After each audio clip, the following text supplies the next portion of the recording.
Let me wash my face first before I get into this. I wanted to start this video and do it in my room, but I have a bunch of stuff on my desk, and obviously I'm always in a time crunch, but I also have to think, what do I need to get done first?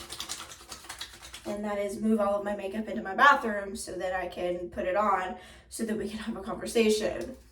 I haven't washed my days. Washed my hair in 4 days. That was wild. So I washed it this morning and it feels so good, but at the same time, it's like a whole like mental process of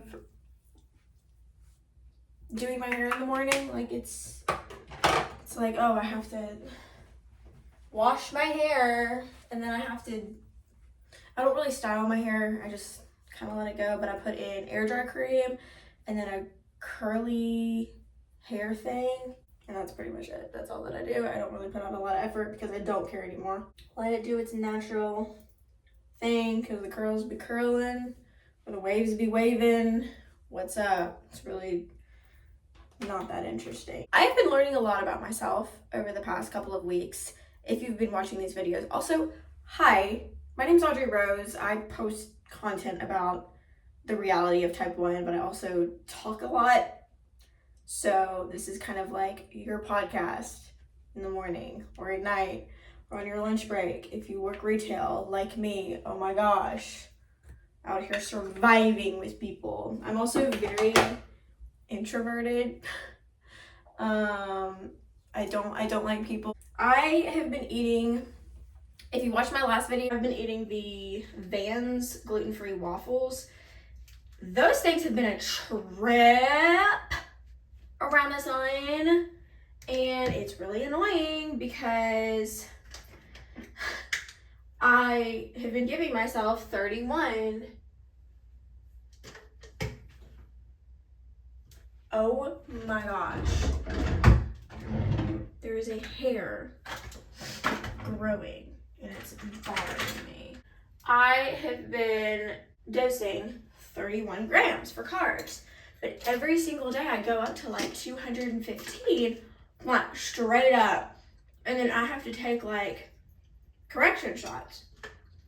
The Tandem already has with the new one with the Control IQ, where it like naturally already like gives you the insulin that you need. Not enough, because it'll give me like 0.9, okay? And I'll still be going up. I'm like, I don't want to hit 250. I have given myself, I know my body, you should not be doing this, but I give myself 3 units. And it goes down very slowly, which is very annoying. So, right now I'm at 67. This is not sponsored. This is the Glow glucose gummies. I have a little bit of sugar in it, but it's like organic sugar. Oh my gosh, paying attention to what I've been eating, but also like my mom has been absolutely amazing. Also, yesterday was Mother's Day. Posted a video about my doctor's visit and had a complete breakdown. It was kind of funny. I'm just so thankful that I still live with my parents. I can't remember if I mentioned this, but I'm the oldest. Will be 23 this summer. My sister is married. She's 22 months younger than me. And then I have a younger brother, and he does not live at home right now. So it's just kind of been, it's been a good season. I've always been the child that's like, I'm gonna move out and you're never gonna see me again type of situation. And I'm literally the last kid home, but I also have all of the medical problems that I do. And to be honest, I'm really thankful that I have had this season, because if I didn't have this season with my parents, I'm pretty sure I would not be speaking to them, to be honest. Just because of the past relationship I was in. He was very anti-parents, which is interesting because then he was like, I'm a Christian and one of the 10 commandments is honor your mother and your father. And even if you're not a Christian, you should be honoring your parents. yes, I know there are different situations and not every parent is great, but you should still love them and like kick them to the curb completely. Need boundaries, then create those boundaries. It's been a really good season and I've learned a lot from my parents, just like being with them and just having a whole different perspective. It's very weird being an adult child. It's very weird. Like, the way that you communicate with your parents as a kid is like very different from where you're communicating with your parents as an adult. Like, it's one of the experiences that you'll have that you'll be like, oh, that's why my parents made that decision when I was a kid.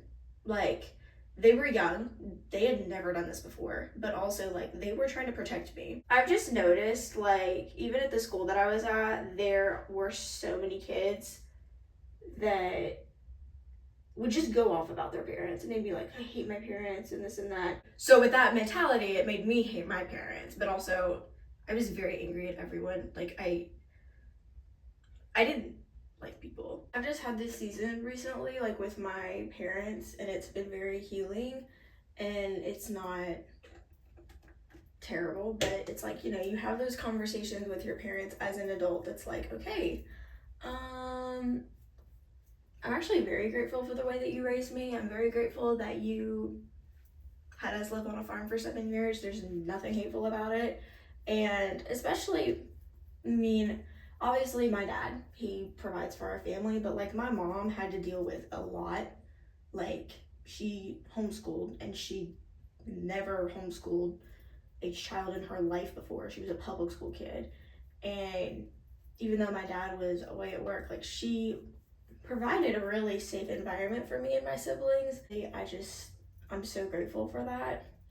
And especially now, like with my diabetes, like I don't even know like how I would even be alive if I didn't have a mom who was at home, who was making sure that I had the food that I needed. Thankful for my dad that I have a place to sleep. Like, you know what I mean? It's this whole situation with my blood sugar and finding out I now have celiac and like PCOS and all the things is like very life altering, and not a lot of people understand that. My mom has been there for me and my dad has been there for me. It's been an eye-opening season because, you know, there's always going to be issues in our family life. Our culture is really set up against parents because even if your parents have different views on things, it's like you have to get in a fight with them, and you shouldn't.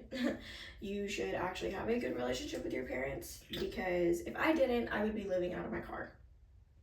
TBH. I would not have insurance, I would not have a place to be, and that would be very sad. A good, healthy relationship with your parents is needed because if you know that they're going to take care of you if everything falls apart, then keep it. But it also just shows me like what kind of, if I have kids, I don't want kids right now, but if I have kids, like what kind of environment do I want my kids to live in? That's why making boundaries with people who literally don't respect anyone but themselves is healthy, is good. It's been a very eye-opening experience for me, and just the way that parents really want to create safe spaces, especially Christian parents.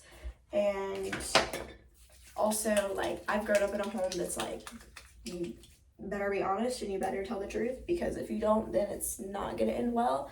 Not for just a relationship with your parents, but also in the workplace or anywhere else. Like, my relationship with my parents has helped me with my relationship with my manager. Like, there's just situations that happen that it's like, okay, like this person is literally the same age as my parents, so I should probably treat her with respect the same way that I would treat my parents. And that's helped, because if you want to sit around and be rude about adults, just wait until you're the adult and you have a kid yelling at you. Your girl got bills to pay. Where's my setting spray?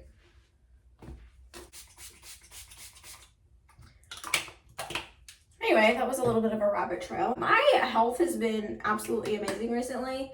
Oh, the sun came out. Now I wish I really would have filmed at my desk, but oh well. I've noticed getting on the internet, I know I'm gonna get on another rant, but I just feel like I need to. Getting on the internet and posting about health things, there are a lot of very insecure people. I've just noticed like posting about stuff about diabetes or things that I've been learning because it's a health journey. It's everyone is learning at a different pace. People that comment on videos don't know your specific journey because of a 15-minute video on Instagram, TikTok, YouTube Shorts. Nobody knows your story unless you're posting long form content and talking about it. It's just kind of funny to me because it's like, I had someone recently kind of go off on me about celiac disease and what it is and how it relates to type 1. Really quick Google search will let you know that like celiac disease in a very short sentence attacks your pancreas. But if you look it up, it's like celiac disease attacks your small intestines, which attacks your pancreas, which makes it look like your pancreas is a body part that's not supposed to be in your body, and then your liver starts attacking the beta cells, and then you've got type 1. So it's a whole chain reaction, but in a very simple way of saying it, it's celiac disease can be linked to type 1. And it's so funny because I posted a video about it and I had some people go off on me, and it was just very interesting because the doctor's office that I'm now at has been so, like, I cannot stress enough how thankful I am. Like, I literally keep talking to my mom about it. I'm like, I am so thankful we made that switch. Because if we didn't, I would still be at that rinky-dinky, like, doctor's office and not know I have celiac, and my numbers would still be crazy. Like, every single night recently, I have been sleeping in between 190. And that's amazing. Like, I have not been sleeping well at all, and insomnia and not sleeping well and having issues is linked to blood sugar and celiac and thyroid and all the things. I've just noticed that a lot of people that get very offended about type 1 are people who are still very insecure in themselves.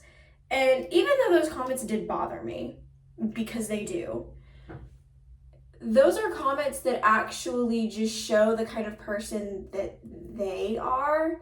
And the only reason that I'm bringing this up is because if I had been just diagnosed and I had someone go off on me on the internet about some sort of information, I'm pretty sure, like, as someone who has struggled mentally, that would not go well. I think giving information about specific illnesses, but telling someone to take an L is a really low ball, but also if the person's not in a mental space that they can handle that, that's causation for online bullying, and that's why there are kids that literally commit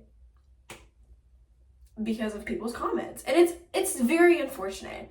I just thought it was funny because, like, this person told me, like, take the L and don't fight it because you don't know information.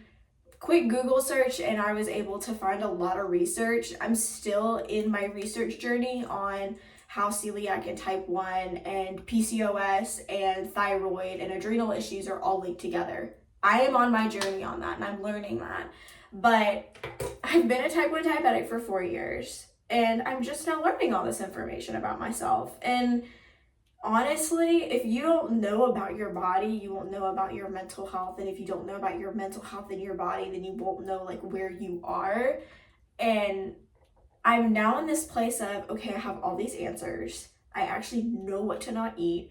I know what to not drink. I know what people I can't be around. Like, I can't be at a party. I just thought it was very interesting, but it was also, like, really funny to me. You're telling me to take an L and I'm just, like, freaking out over here. Like, I am freaking out because it's like, oh, I could have either 1, totally not gotten type 1, or 2, I could have prevented it until I was a little bit older, until my brain was fully formed. Like, you know what I'm saying? Like, it's like, okay, like, I don't know. But I mean, I really liked my dietitian, and she just told me, you know, like, you have it now, and now you know what to do, and now you know how to love yourself. Like, you know how to move forward, and it's okay to feel like that. So I feel very encouraged, but the internet is a very disgusting place. It's a very dark place. It's just very odd for people to attack people with where they are, and to not understand, like, okay, like, your life has been flipped upside down. Let me send you a DM that's like, hey, here is an article that I think would be really good for you, and I hope that, like, your journey goes well. That was my TED Talk today. Yeah, I know we were in a totally different environment, and I didn't really like it because the lighting's really weird in here, but we made it through. So I have to leave for work. Thank you guys so much for watching this video. Like, comment, subscribe, turn on the bell notifications so you can be notified every single time I post a new video, and I will see you in the next video. Bye.